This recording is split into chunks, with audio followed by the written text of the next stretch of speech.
There are people who speak so naturally that for a second you stop listening to the sentence and start wondering, wait, how are your thoughts arriving on time? No, seriously, how are you answering so fast without sounding rushed? How are you sounding so confident without sounding fake? Because personally, a lot of us know what we want to say.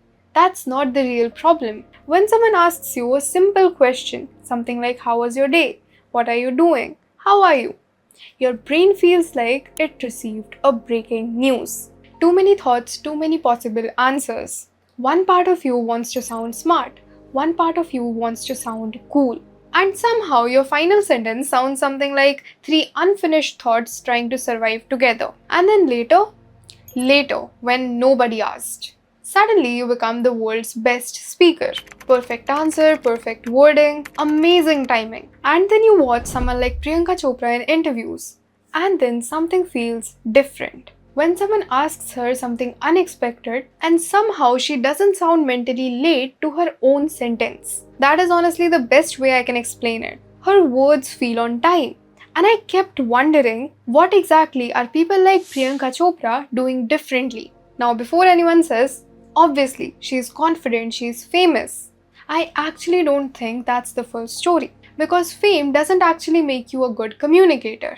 We all have seen interviews where even famous people stutter. They still overtalk, dodge questions, answer vaguely. So it's not just fame, it's not just personality, it's not even confidence. It is structure. Watch closely and you'll notice something. People who communicate well rarely look panicked. You know the internal chaos most of us experience. When someone says something simple and your brain panics.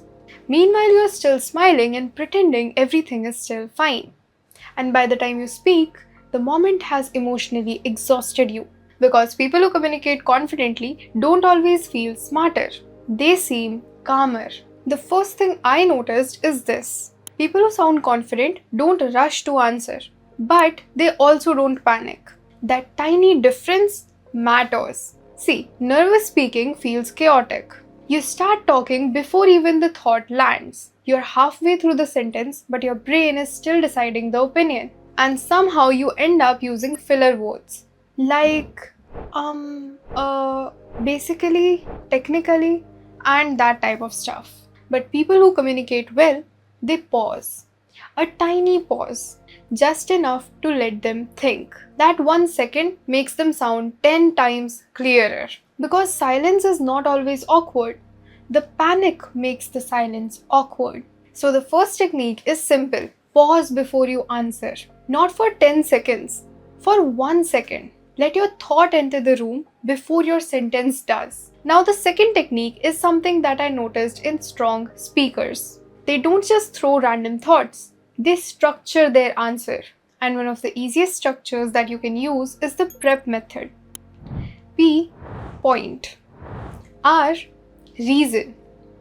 E. Example. P. Again point. Let's say someone asks you, what's the one skill that every student should learn? A nervous answer might be, I think communication, because communication is like important for life and everyone should learn it, and it is very important for students to learn also. And yeah, the idea is good, but the structure is missing. Now use prep. Point.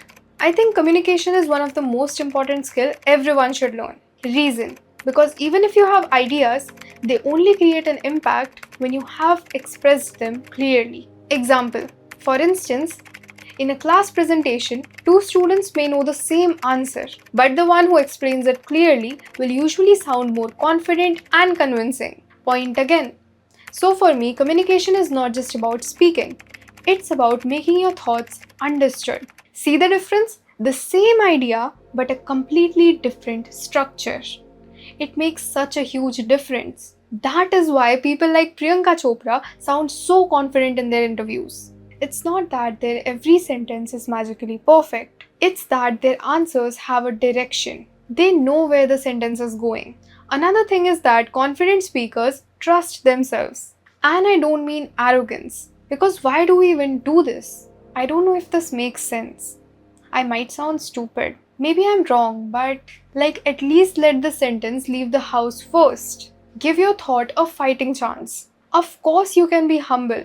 You can say, in my opinion, but don't start every sentence by reducing your confidence. Because when you sound unsure before even saying the point, people start doubting the point. The third technique is this: answer first, explain later.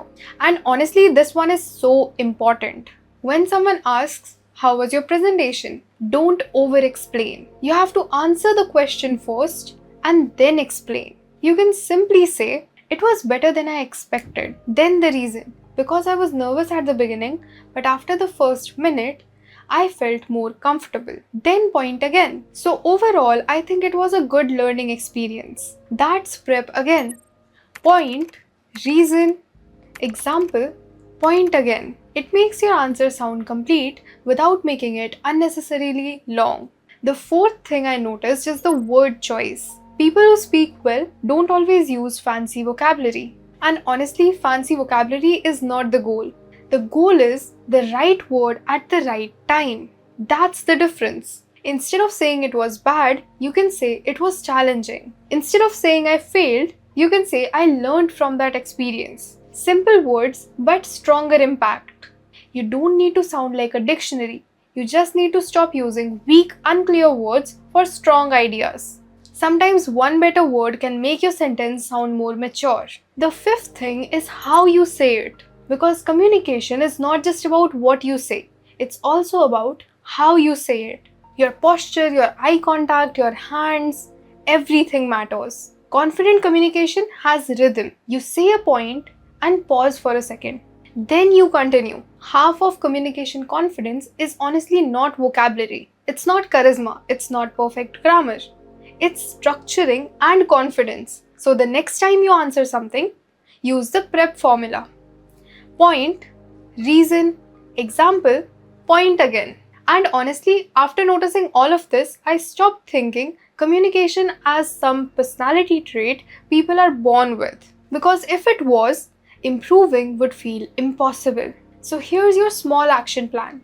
Today, take one basic question, like what's your favorite subject? What do you think about social media? Or anything. And answer it using prep.